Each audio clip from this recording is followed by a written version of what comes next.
Tales of Tomorrow.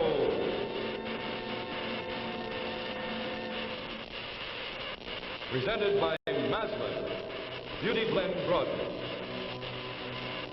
Tonight's Tale of Tomorrow, The Little Black Bag, starring Vicki Cummings, with Joseph Anthony.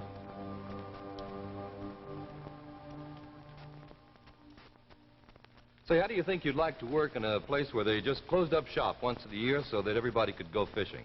There is one place like that, the Maslin Carpet Mills. I'd like to read you just one paragraph from the Shuttle. You know, we've read to you from editorials in it before, that I think points out exactly how, well, at least one of the Maslins feels about the outdoors.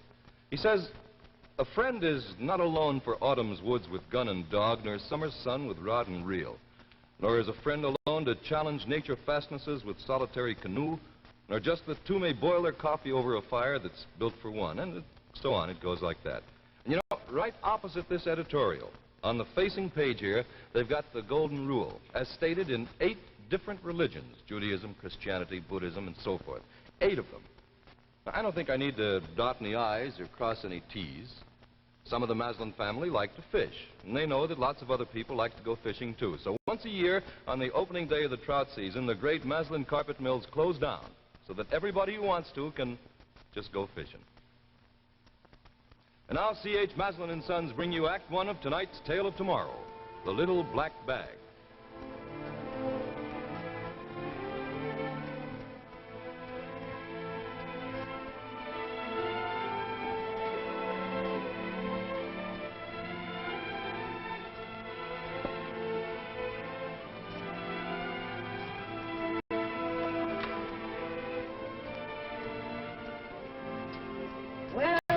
Dr. Livingston, I presume.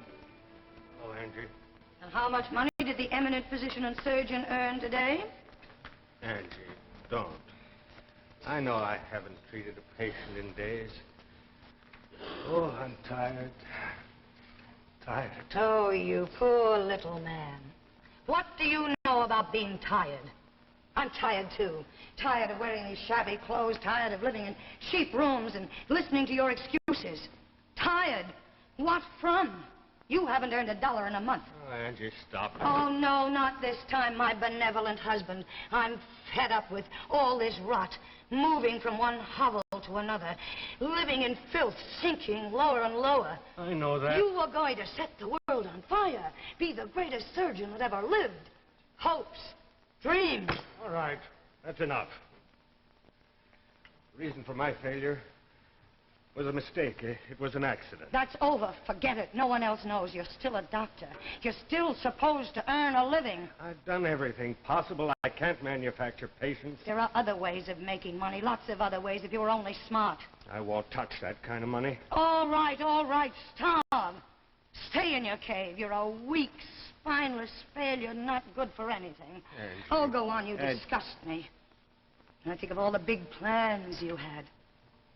Well, you failed at everything you've ever attempted. Why I ever married you, I don't know. Where do you think you're going? I'll get you some money. Money? You? Ha.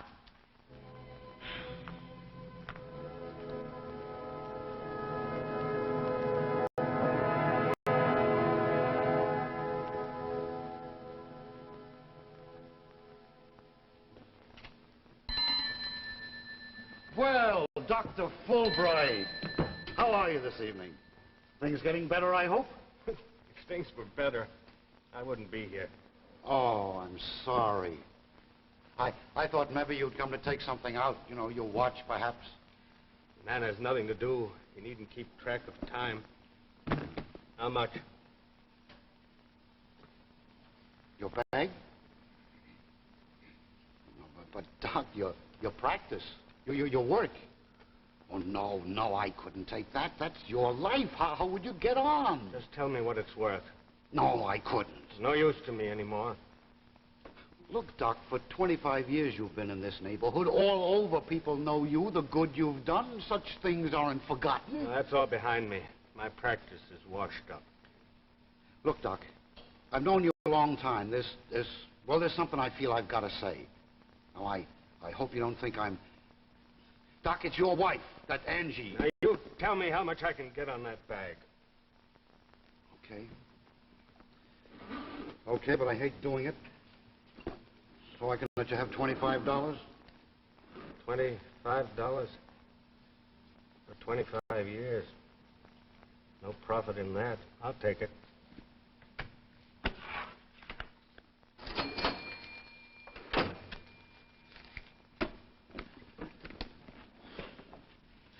Wait a minute, Doc. I just thought of something.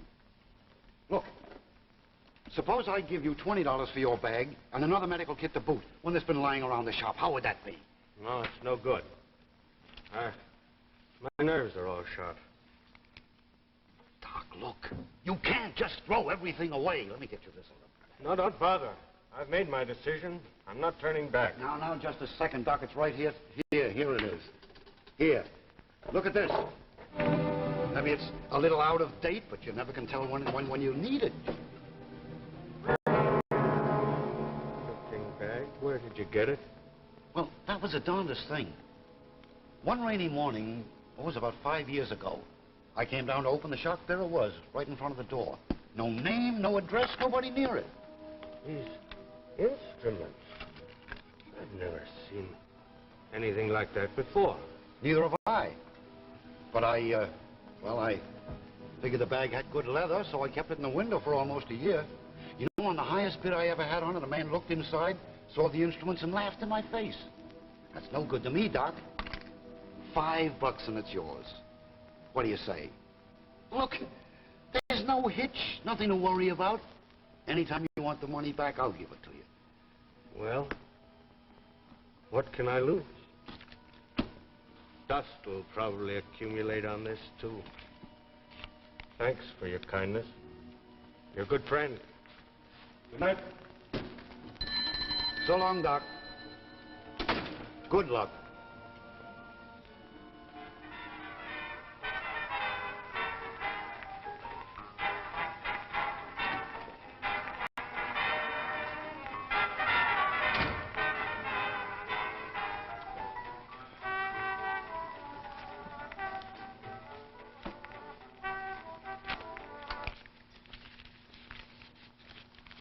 $20. What'd you do, rob a bank? I pawned my medical kit. You pawned? Well, that's just fine. Now what are we going to do? Go out and sell shoes to make a living? Oh, Angie, don't start again. Well, I thought you said you pawned it. I did. And what's this thing? Made a deal with a pawnbroker. Well, that's going to be a big help to us.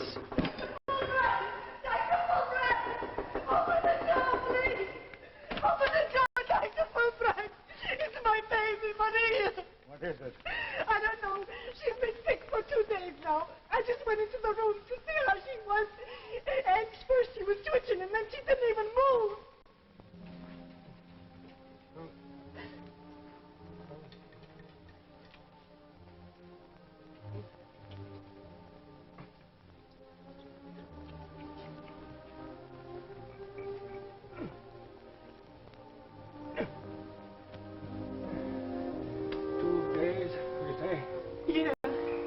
Why didn't you bring her in here before?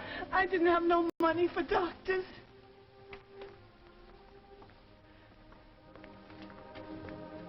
Mrs. Gallucci, Maria's very sick. What is it, doctor?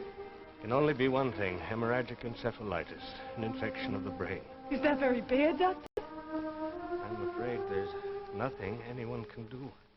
You gotta do something. Maria mustn't die. I'm sorry. Sorry is no good. You put her in a hospital. They got medicines and things. They could do something. No, it's too late for that now, Mrs. Gallucci. You move her now, she'll just go more quickly. No, doctor. You gotta do something. You got medicines in a bag. You could give Maria something. There's nothing to give her. You gotta. Anything. Please, doctor, please. All right, I'll do what I can. Where's my bag? I'll give her a sedative, ease her pain. She'll go any moment, poor child. She's in a coma now. This is Mom. this confounded thing? For use by authorized personnel only. Used unethically, this equipment shall lose all curative power, and the violator shall be subject to the full penalty of the law. I want medicines, and I get a lecture. There must be something in here. You're gonna get better. What's this gibberish? Anti-infection, 4G, 3cc. I suppose that means I administer 3 cc's of 4G. Whatever that is. And she can buy you a big carriage, too, to go with the 4G, 3cc. It's already loaded. What a way to carry a syringe. Please, Maria. You're gonna get better. It doesn't diminish. I squirt out half of it, and it stays filled. What is this? Please, doctor, please. I don't know, Angie. This syringe, it's so peculiar. Oh, well, go ahead. What can you lose? You'll at least make Mrs. Colucci feel better, even if you can't help the girl. Hurry, doctor, hurry. She's got pain.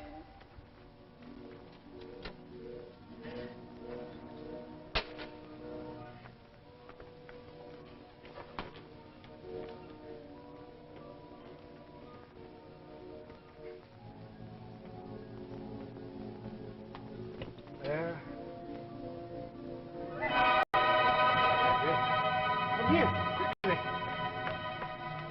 I don't believe it. Maria! Maria! Doctor, you make her well again. Her pulse is normal. I don't believe Oh, I need a drink. All right. Mrs. Colucci, you can take her home. Let her rest. She seems to be all right now. I don't believe it. I don't believe it. You're a better man than me. The doctor made you well again.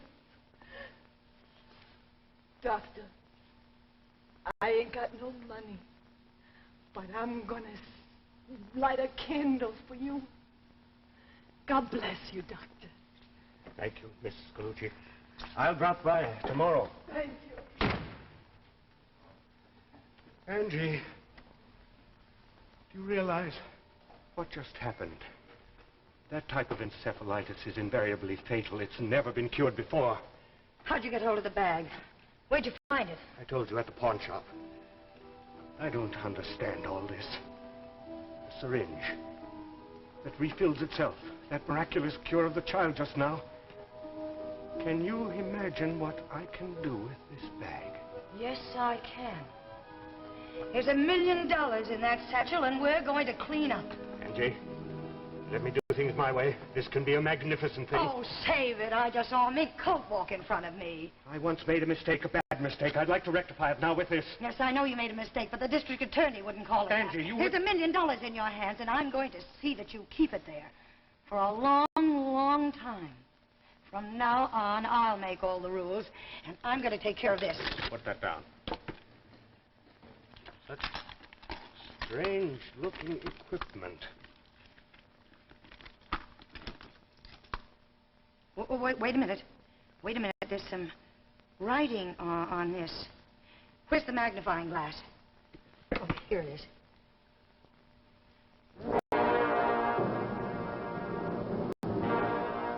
Martha, look.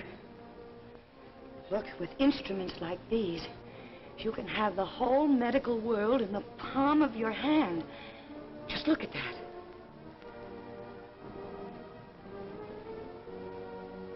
U.S. patent applied for July 15th, the year 2450.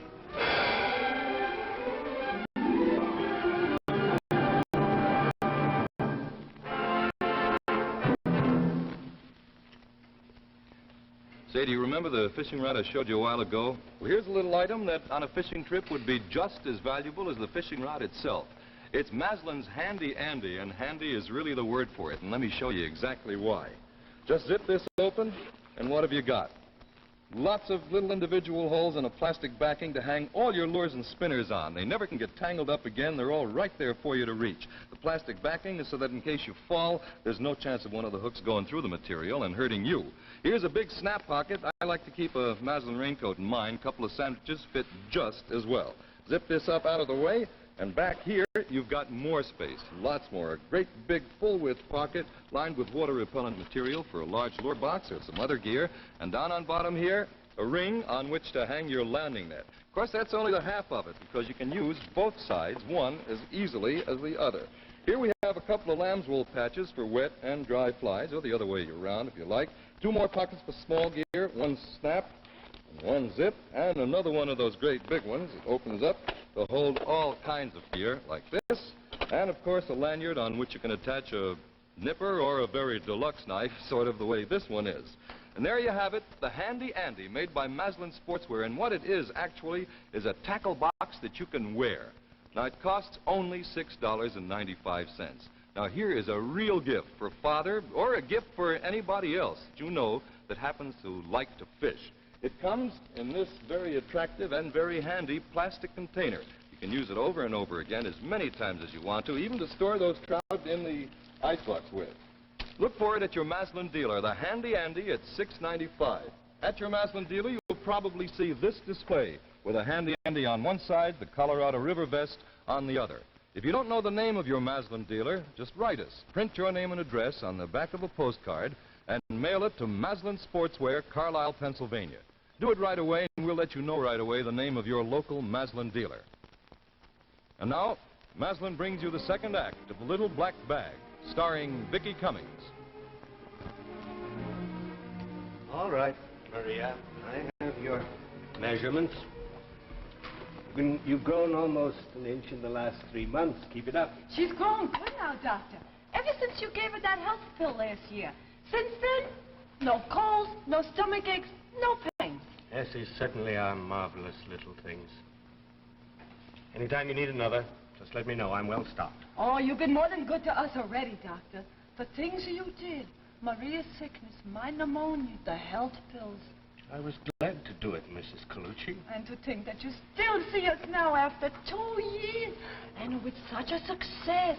All the rich people waiting outside. I'll always have time for you and Maria. You know, in a way, you've been responsible for all this. Come anytime. Come, Maria. Dr. Fulbright has other patients to see. You're a good man, Doctor. I never forget. What's going on here? The waiting room is full of patients. Patients who can pay. Come, Maria. Sorry to take up so much valuable time. Goodbye, Doctor. You didn't have to say that. Oh, what difference does it make? You haven't got time to waste on charity cases. Out there, that's where the money is. Angie, haven't we got enough now? The car, this office, our home in Connecticut.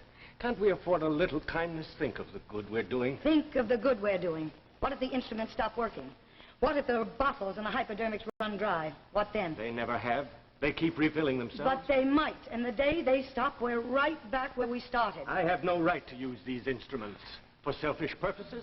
You are a fool. This is the chance of a lifetime. You forget one thing.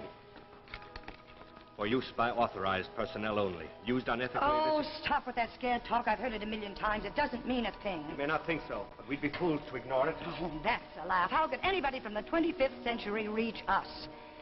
How did they send that bag back through all the time? How do they keep refilling the bottles and hypodermics? Why are the instruments always sharp and sterile? We don't know how these things work. This is 1952. I tell you, we're perfectly safe. Nothing can touch us. How do you know nothing can touch us? Perhaps there's a machine. A time machine that can send things to us from the future. Perhaps somewhere in the 25th century, there's a machine or a man who controls this bag, keeps supplying it, knows all the uses to which it's put. One deviation or false move and it can be taken back. We don't know where these things come from. Oh, you're out of your mind. First chance we get to get some real money, and you talk theories. I tell you, this is too important for just one person. It belongs to everybody. Just look at the magnificence of these scalpels. This one does its work without pain, without bleeding. This can find cancerous growth and eliminate it immediately. Angie, I tell you, this is a science far beyond anything we've ever known. We must walk a straight line. You have to drink. Oh, please be quiet. I'm trying to think. The 25th century. A medical kit from the 25th century. Be careful. That's the amputation scalpel. Don't you It's think very I dangerous. know what it is?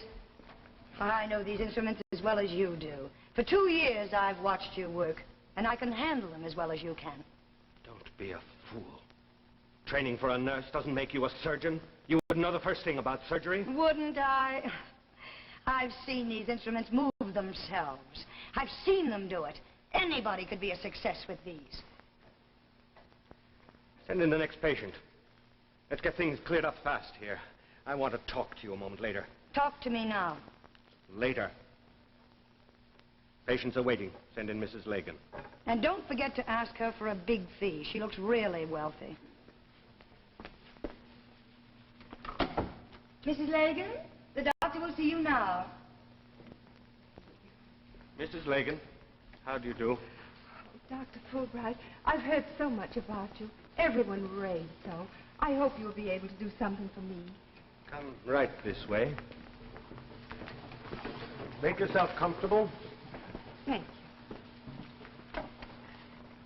Well, you say that you are suffering from muscular paralysis.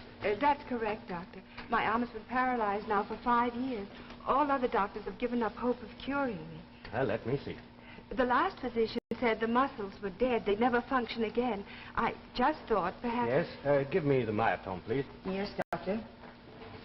Now, just relax a moment. What's that? What are you going to do?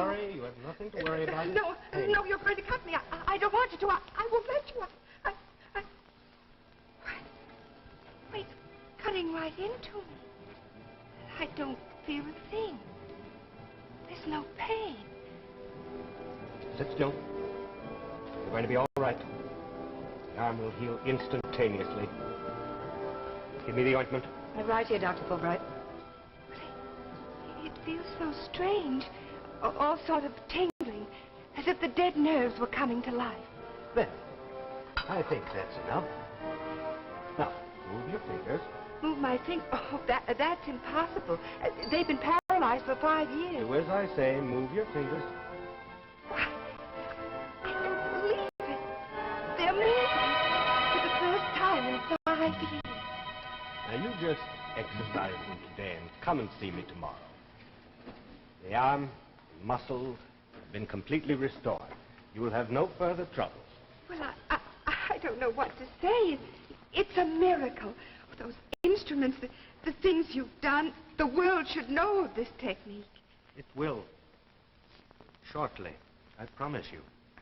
And I'll send you a bill tomorrow, Mrs. Lagan. Thank you. Yes, of course. By all means. Whatever you think is right. Thank you, Doctor. You're a very great man. Goodbye. And thank you again. Goodbye, Mrs. Lagan. Goodbye.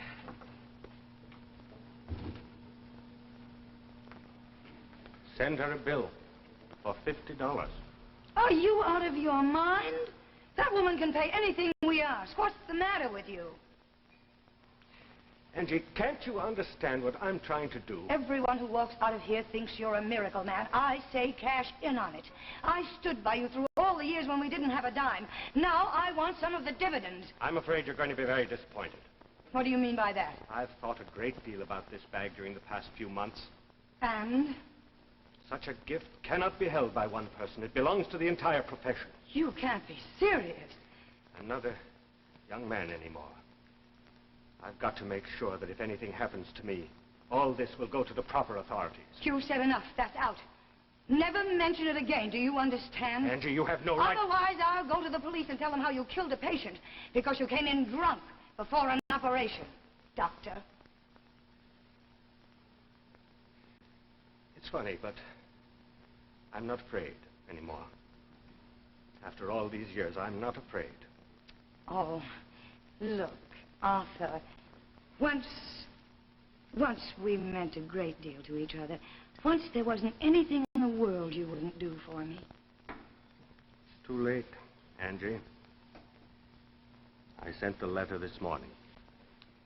By tomorrow, the entire world will know of the revolutionary medical power transported to us from the 21st century.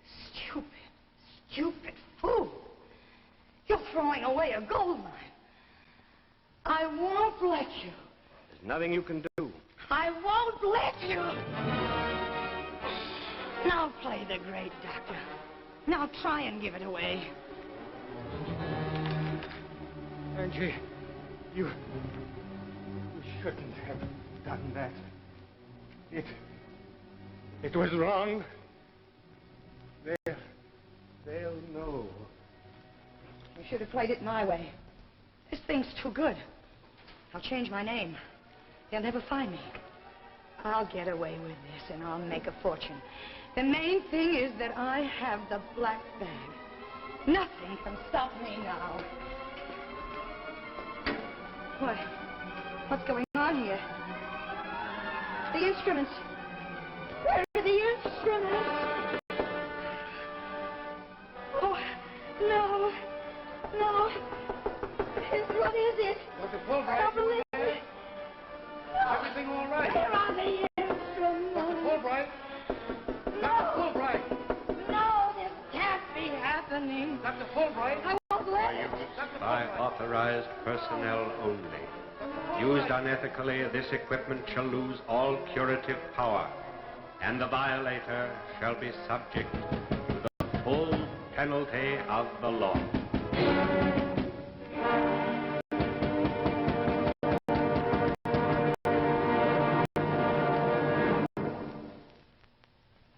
And so we end tonight's tale of tomorrow, The Little Black Bag, starring Vicki Cummings. Before I tell you about next week's play, you remember this music? Sure you do. Beautiful old song called Loch Lomond. And when you hear it, you should think of home decorating, because Loch Lomond's not just the name of a beautiful old song. It's also the name of one of the Maslin's newest developments. Take a look. Here it is. Nice, isn't it? This is the textured pile, which actually means that you get a textured tweed effect, and it's beautiful as well as long-wearing. Loch Lomond comes in 2 tones of one color, or if you prefer, 2-color effects, so that it will fit into almost any type of room or color scheme. It also comes in the contemporary leaf design in self-tones of one color, or as here, in 2 contrasting colors. Same width, same price as textured Loch Lomond. Both types of Loch Lomond come in widths up to 12 feet. Now, the price is the real surprise, only $7.95 a square yard. Real style and long-wearing quality for a modest cost. It's easy to remember, Loch Lomond, the new Maslin Beauty Blend Broadloom. Next week, be on hand when Tales of Tomorrow presents The Exile, starring Chester Morris, a strange story of an atomic experiment with weird results, presented by Chrysler, the name that makes news in watch bands. Here is real fashion magic, the expansion watch band that transforms any woman's watch into a modern bracelet watch. It's Golden Fantasy by Chrysler. Think of it. A bracelet watch usually costs $50 or more. But Golden Fantasy gives you this same style for only $9.95, tax included. So go to your jeweler, ask him to show you Golden Fantasy. See for yourself how Chrysler makes news in watch bands.